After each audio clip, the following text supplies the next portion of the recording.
Today on ELN Morning. Town taxes. Funding challenges the town of Elon faces because of the university's tax status.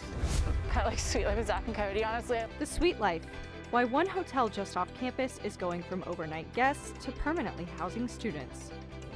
And National Volunteer Month. We check in with COVID-19 testing volunteers as on-campus testing slows.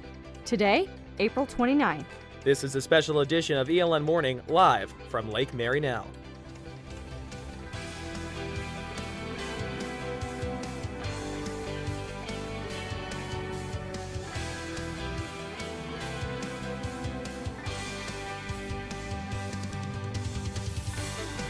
Well, good morning, and thank you so much for joining us live out here at Lake Marynell for ELN Morning. I'm Baylor Rodman. And I'm Ellis Chandler.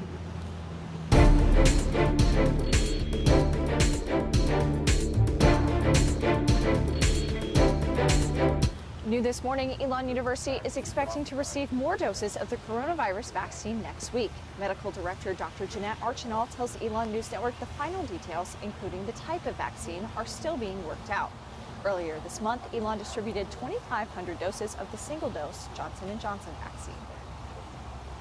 Meanwhile, North Carolina Governor Roy Cooper announced Wednesday that the state's outdoor mask mandate will be lifted tomorrow. This comes after the Centers for Disease Control and Prevention announced all vaccinated individuals do not need to wear a mask when outdoors by yourself or with people from your household. But Elon University officials say they are still considering if they will accept this change in guidance. This comes as roughly over 60% of the undergraduate students have reported receiving either their second dose of the Pfizer and Moderna vaccine or first shot of the Johnson & Johnson. Dr. Archinal says it's important the school consider all sides when lifting an outdoor mask mandate on a college campus.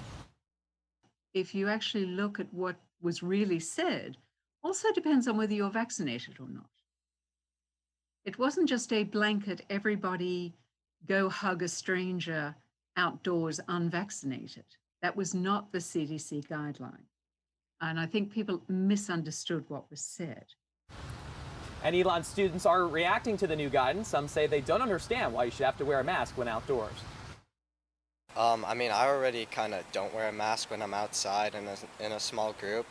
Just like if I'm walking to McEwen, I don't really feel the need to wear a mask, so it doesn't really change anything for me. Going in for weekly COVID tests, seeing that the numbers aren't really surpassing 10, I don't really see the need for masks outside. Still indoors, of course, but outside with most of us vaccinated now, I really don't see the need. I feel like Elon doesn't know what it's like to be a student here living on campus, and especially as a first year here, my experience was extremely affected. And I know that I've been vigilant and students on campus have been vigilant. For most cities, property tax is the largest source of revenue and a source to lean on during the pandemic. But for college towns, the tax-exempt status of universities limits the amount of property taxes the town collects. Our Mackenzie Wilkes has the story. From roads to police dispatches, local taxes pay for town services. But because of the tax-exempt status of entities like Elon University and Twin Lakes Retirement Community, a majority of the town's revenue comes from sales tax. There's pros and cons with the higher reliance on sales tax. If your economy goes down, sales go down, you can be in a crunch. Whereas with property tax, that's pretty consistent year to year. Vice President for Strategic Initiatives and Liaison to the town, Jeff Stein, says that although the university is exempt from property taxes, it still recognizes that it uses the services the town provides. Just because we're tax-free or tax-exempt and a nonprofit, we don't use the town's water, right? Or we don't engage with the police or fire. So that's why the university is very proactive, let's say. The university recently proposed yearly contributions to the police, fire, and the town for the next decade. These amounts would increase 2% each year. But as the university continues to expand, Alderman Mossy Allison says he would like the university to recognize that the need for town services will only grow. They depend on us to provide water and sewer and other services. So when we look at that, we realize, how do we cover that? Concerns us, I guess, as the university continues to grow and acquire property, that only further reduces our tax base. One example is the need for a new water line to supply Elon's new innovation quad. According to town manager Richard Rodner, the cost is about $3 million. a total equal to the sales tax revenue the town generated in 2019.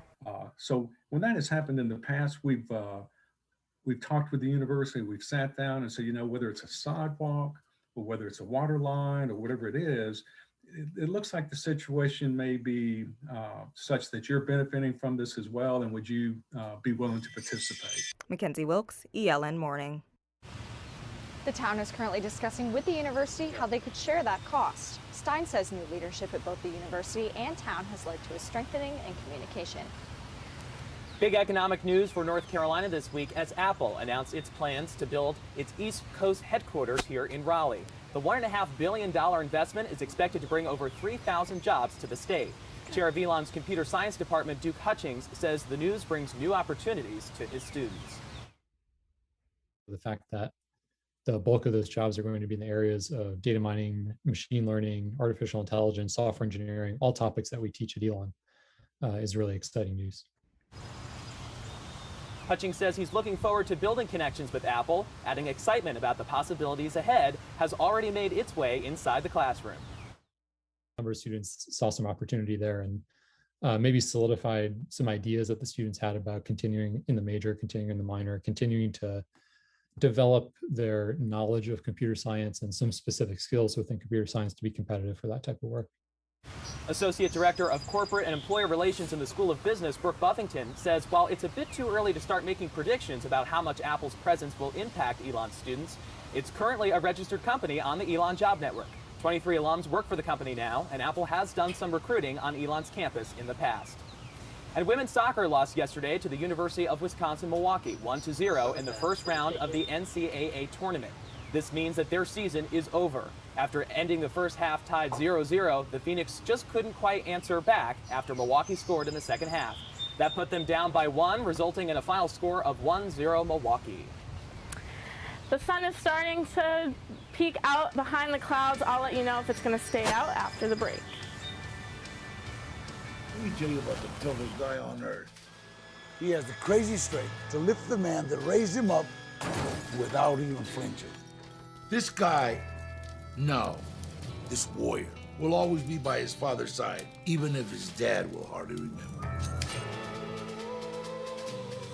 If this guy isn't the toughest guy on the planet, then I don't know who is. Caregiving is tougher than tough. Find the care guides you need at aarp.org/caregiving. Jordan knows he shouldn't eat this entire bowl of nachos, but tonight he's earned that right. Because a few hours ago in the middle of happy hour, he recognized a sign.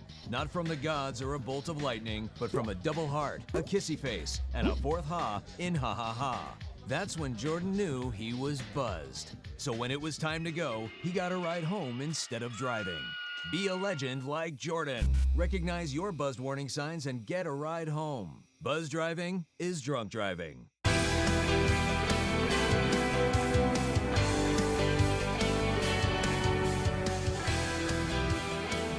The Acorn Inn is going to continue renting out suites to students to live in next year. The inn started offering long-term leases last fall after seeing a decrease in overnight guests and increase of students on campus due to the coronavirus pandemic. Manager Mike Brown says it's beneficial for the hotel to continue taking both types of tenants.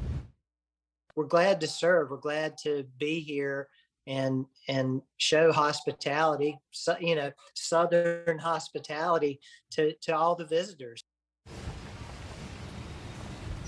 ELN junior Caroline Seelman lived at the inn last fall. She says it's a good last resort for people who need a place to live. It was definitely kind of isolating in a way, just because it was in such like a weird part of campus, on the outskirts, and not many people we knew lived over there. It was just like living in a hotel, kind of like Sweet Life with Zach and Cody, honestly. Brown says the inn will continue long-term leases until at least May of 2022. Anyone interested in renting a room can go to the inn's website, acorninelon.com, and click on long-term leasing. The Academic Council has a new leader. Associate Professor of Political Science and Policy Studies Jason Husser will be the chair of ELN's Academic Council for the next 3 years. The council represents and discusses issues pertaining to ELN University's faculty. Husser says one of his goals is including more diverse faculty members on the council, as last year's was, quote, too white. Part of the goal for me is is reaching out to minority faculty members and saying, I want you to be a part of this. We need you, not necessarily that they need us, and oftentimes they are asked to do lots of things on campus, and so I'm hoping that we'll be able to persuade or convince. Husser is a member of the Academic Council, even serving as its representative on the Ready and Resilient Committee.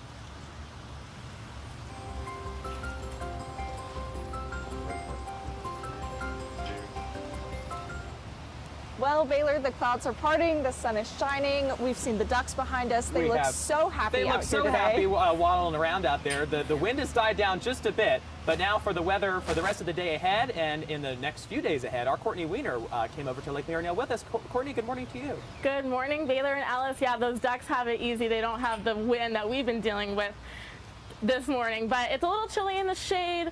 We are seeing the sun come out now, and we will see a high of 86 today, and so the sun should be out more as the day goes on. There's a possibility of a UV index of 9, so wear your sunscreen if you're going to sit out in the sun. Looking to the next 5 days, tomorrow and Saturday, we'll see the sun again, high of 75 and a high of 72 Friday and Saturday. Sunday will warm up a little bit, a high of 82, a low of 62. Monday, we might see some scattered thunderstorms, but with a high of 84 and a low of 68. And Tuesday, the sun should come back out with partly cloudy skies for a high of 87 and a low of 66. So the weather is a little bit weird in the next few days, up and down, but the wind surely is no joke this morning. So hold on to your hats if you're walking around campus. I'm Courtney Weiner. That's it for your Phoenix 5-day forecast. Back to you guys. Courtney Weiner, thank you so much. Coming up, campus COVID-19 testing volunteers talk on their experiences during this National Volunteer Month. ELN Morning returns in 60 seconds. Hey, I'm Tyler Perry. Do you know what hunger in America looks like? Well, it has many faces, and 16 million of those belong to children. Yet billions of pounds of food go to waste each year, and this is unacceptable. You can be a part of the solution. Join us in supporting the Feeding America nationwide network of food banks, which rescues our surplus foods and provides meals to many families in need. Visit feedingamerica.org today. Together we can solve hunger. Together, we're feeding America.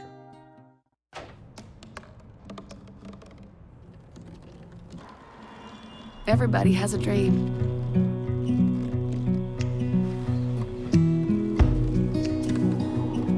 Mine was to see the ocean. And with a little help, I made it.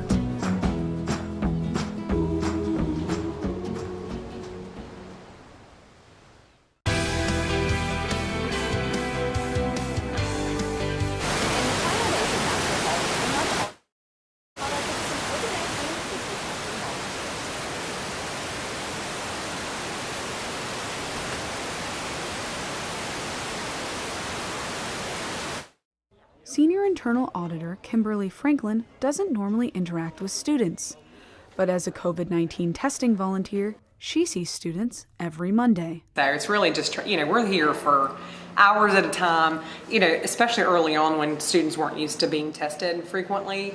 It was kind of like, Monday morning, why are we here? Franklin is one of 150 faculty and staff volunteers at the Alumni Gym testing site. Ready and Resilient Chair Jeff Stein says seeing new and familiar faces at testing allows students to connect. Most students tell me they go to the same person every single week, which tells me that there is some sort of comfort in a friendly face and reliability of what that connection or relationship is, even though it's just a few moments. But as more students get vaccinated, COVID-19 testing is decreasing. We'll still have plenty of students, faculty, and staff who are not exempt because they haven't gotten the vaccine yet or aren't 2 weeks past their dosage. Stein said he thinks there will be an arrival test similar to the fall and spring semesters, and the university is currently looking into how long vaccine immunity can last. Kira O'Connor, ELN Morning. To read more, pick up a copy of this week's Pendulum. Well, that's all the news we have for you today. Thanks so much for joining us. For all the news you need to know when we're not on the air, visit our website, elonnewsnetwork.com, and follow us on social media at Elon News Network. Thanks for joining us today, and be sure to tune in next week for our final broadcast of the semester. Have a great day, Elon.